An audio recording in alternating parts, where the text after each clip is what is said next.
लाहौर में मूसलाधार बारिश से 44 साला रिकॉर्ड टूट गया। मुसलसल बारिश से शहर के नशेबी इलाके पानी में डूब गए। सड़कों और गलियों में 1.5 से 2 फीट तक पानी जमा।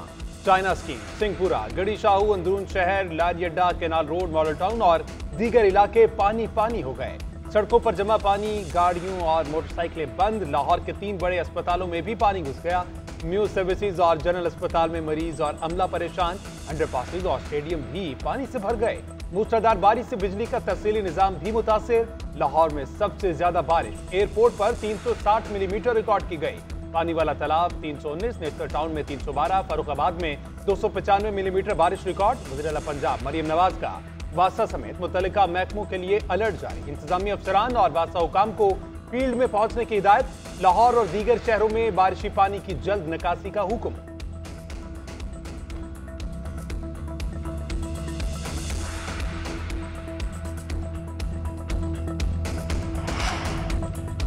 वज़ीर आला पंजाब मरियम नवाज शरीफ ने ट्वीट करते हुए कहा कि शदीद तरीन बारिश के बावजूद सड़कों और गलियों को गैर मामूली वक्त में साफ किया जा रहा है। पूरी हुकूमती मशीनरी मैदान में है।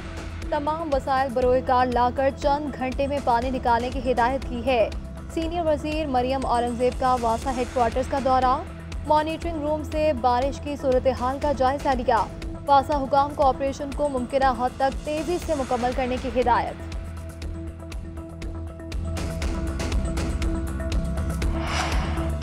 कराची के मुख्तलिफ इलाकों में तेज बारिश से मौसम खुशगवार। लांढी, कोरंगी, मलीर, शाह फैसल कॉलोनी, गुलिस्तान जौहर, गुलशन इकबाल और नाजमाबाद में भी बादल खुलकर बरसे। शाहरा फैसल, महमूदाबाद, यूनिवर्सिटी रोड समेत कई अहम शाहराहों पर पानी जमा। लोगों को मुश्किलात। शहर कायद के बेशतर इलाकों में बिजली भी गायब। मुतादिद फीडर स्ट्रिप कर गए। सबसे ज्यादा बारिश गुलशन मेमार में 11.5 मिलीमीटर रिकॉर्ड की गई। फैसल बेस में 11 मिलीमीटर, नॉर्थ कराची में 110 मिलीमीटर, फिरंगी में 8.8 मिलीमीटर बारिश रिकॉर्ड।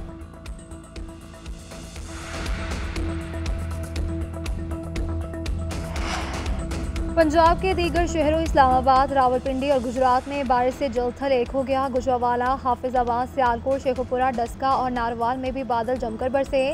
कई शहरों में बारिश से नशेबी इलाके ज़ेर-ए-आब आ गए। सड़कें, गलियां तालाब बन गई। बलूचिस्तान के अजला, लसबेला, कल्ला, सैफुल्ला बारिश से नदी नाले बिखर गए। खैबर पख्तूनख्वा में बारिशों से मुख्तलिफ हादसात में 24 अफराद जाम बहक और 17 जख्मी हुए। तेज़ आंधी और बारिश के बायस 150 घरों को नुकसान पहुंचा। PTMA ने बारिशों से नुकसानात की रिपोर्ट जारी कर दी।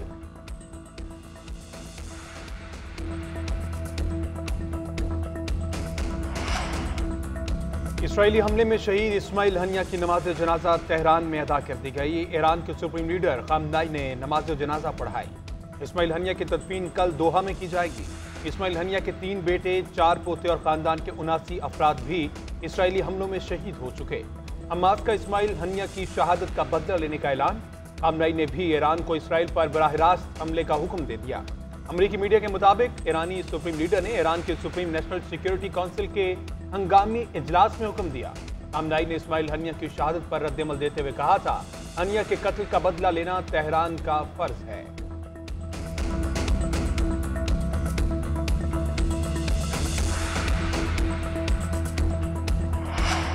इसराइल को इस्माइल हनिया की मौजूदगी के मकाम का कैसे इल्म हुआ? यूरोपीय मुबस्सिर बराए मशरिक़ वस्ता इलियाजे मैग्नियर ने राह से पर्दा उठा दिया। इलियाजे मैग्नियर के मुताबिक इस्माइल हनिया को निशाना बनाने के लिए इसराइल का जासूसी सॉफ्टवेयर इस्तेमाल किया गया। इसराइल ने इस्माइल हनिया के व्हाट्सएप पैगाम में जदीद तरीन स्पाईवेयर लगाए। स्पाई सॉफ्टवेयर ने इसराइली इंटेलिजेंस को इस्माइल हनिया की लोकेशन बताई। इस्माइल हनिया को अपने बेटे के साथ होने वाली कॉल के बाद कत्ल किया गया। कॉल के दौरान इस्माइल हनिया के मकाम की निशानदही की गई।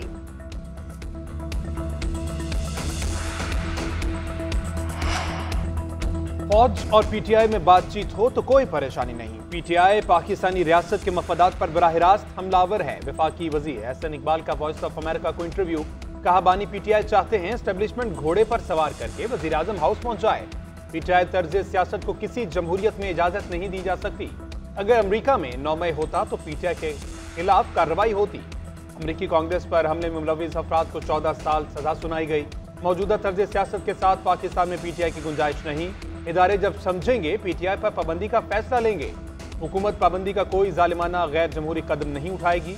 पीटीआई अपना तर्ज अमल बदले और कौम और इदारों से माफी मांगे।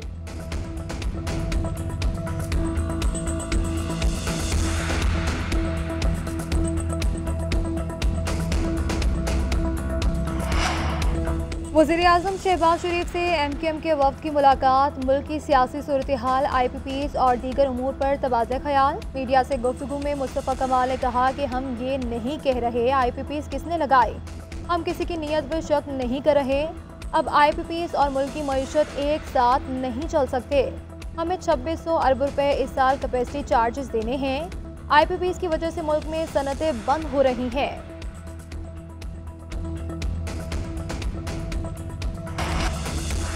तनकीद बराए तनकीद नहीं, तनकीद बराए इस्लाह होनी चाहिए। पाकिस्तान खुदा खास्ता डिफॉल्ट हो जाता तो मसाइल बहुत ज्यादा बढ़ जाते। वज़ीर इत्तलात अता तारड़ की न्यूज़ कॉन्फ्रेंस, कहा वज़ीर आज़म इस सूरत हाल में खड़े रहे और मुल्क को डिफॉल्ट से बचाया। डिफॉल्ट से बचने के लिए बहुत से लोग छुट्टी पर चले गए थे। बिजली मामले पर हल एहतजाज नहीं, हुकूमत मुआशी इस्लाहात पर काम कर रही है। जमात इस्लामी से दरख्वास्त है एहतजाज खत्म कर दे। जमात इस्लामी आए, बैठे और बातचीत करे। डिस्कोर्स को प्राइवेटाइजेशन का अमल शुरू हो चुका।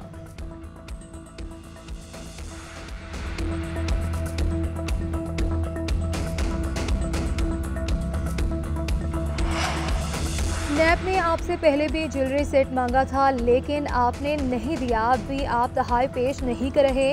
आप खुद बहुत रिस्की काम कर रहे हैं। पहले आप अपनी नेक नियति साबित तो करें। इस्लामाबाद हाई कोर्ट के जस्टिस मियां गुल हसन औरंगजेब का बानी PTI और बुशरा बीबी के वकील से मुकालमा। क्या ये दुरुस्त है आप इन्वेस्टिगेशन ज्वाइन नहीं कर रहे? अदालत ने तोशाखाना के नए केस में गिरफ्तारी से मुतालिक नैब से 8 अगस्त तक जवाब तलब कर लिया।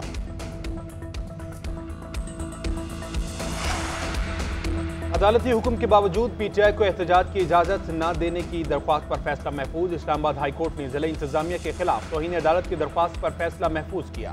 सरकारी वकील ने इस्लामाबाद हाई कोर्ट में बयान दिया कि जिला इंतजामिया ने PTI को 22 अगस्त को इस्लामाबाद में जलसा करने की इजाजत दी।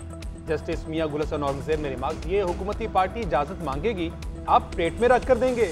सिर्फ ये नहीं हो सकता क्योंकि ये ऑपोजिशन में। आपने F9 पार्क में एहतजाज की इजाजत नहीं दी। पार्क तो पार्क है, आप लोग रूल्स नहीं बनाते ना। कुछ देर में फैसला सुना जाने का इम्कान।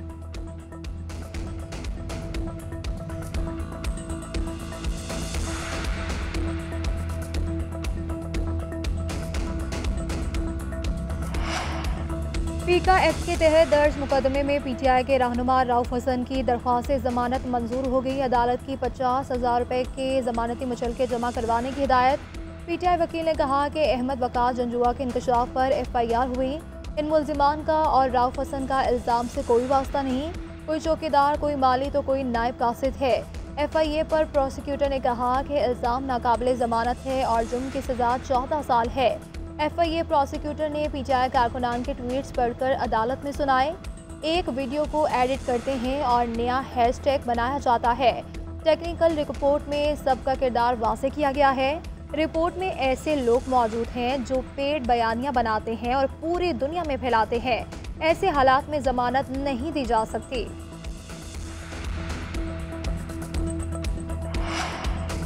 PTI को एहतजाज की इजाजत न देने पर तौहीने अदालत की दरख्वास्त पर समाअत। PTI वकील ने कहा, हमारी सदा है एहतजाज और जलसे की अलग अलग इजाजत दी जाए।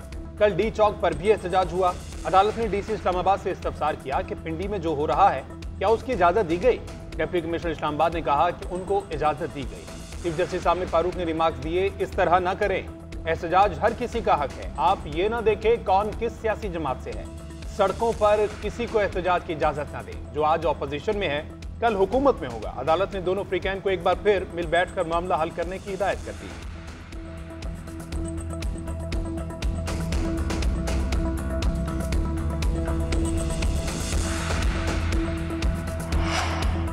बानी PTI को जेल में देसी मुर्ग खाने को मिलता है। मेरे मौकल को ऐसी सहूलत दस्तियाब नहीं। मनशियात केस में मुलजिम के वकील के सुप्रीम कोर्ट में दलाइल। मुलजिम की जमानत के लिए बानी PTI के साइफर केस में जमानत के फैसले का हवाला दे दिया। जस्टिस मंसूर अली शाह ने इस्तफसार किया कि बानी PTI का जमानत के केस से क्या ताल्लुक। वकील सफाई ने कहा कि बानी PTI को 200 मुकदमात के बावजूद जमानत मिली। मेरे मौकल के खिलाफ तो सिर्फ 4 मुकदमात है। अदालती नज़ायर के हवालों के बाद सुप्रीम कोर्ट ने मुलजिम की जमानत मंजूर कर ली।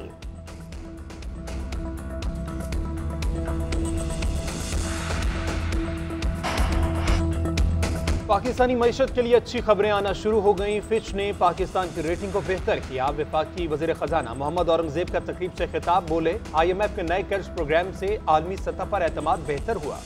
हुकूमत ऐसे कारोबार में शामिल नहीं होगी जो निजी शोबा करता है। वज़ीर आज़म इस IMF प्रोग्राम को आखिरी प्रोग्राम करार देना चाहते हैं। माशी इस्लाहात से ही मुल्क तरक्की करेगा। हमें टैक्सेशन और रिकवरी साइड को मजीद मजबूत करना है। प्राइवेट सेक्टर को अब आगे आना होगा। इसहाक डार बोले माशी इस्तेहकाम वक्त का तकाजा है। मुल्क में मनफी रवैयों को खत्म करना होगा। एक बार फिर मुल्क में गैर मुल्की सरमायाकारी आ रही है। पाकिस्तान कभी डिफॉल्ट नहीं करेगा।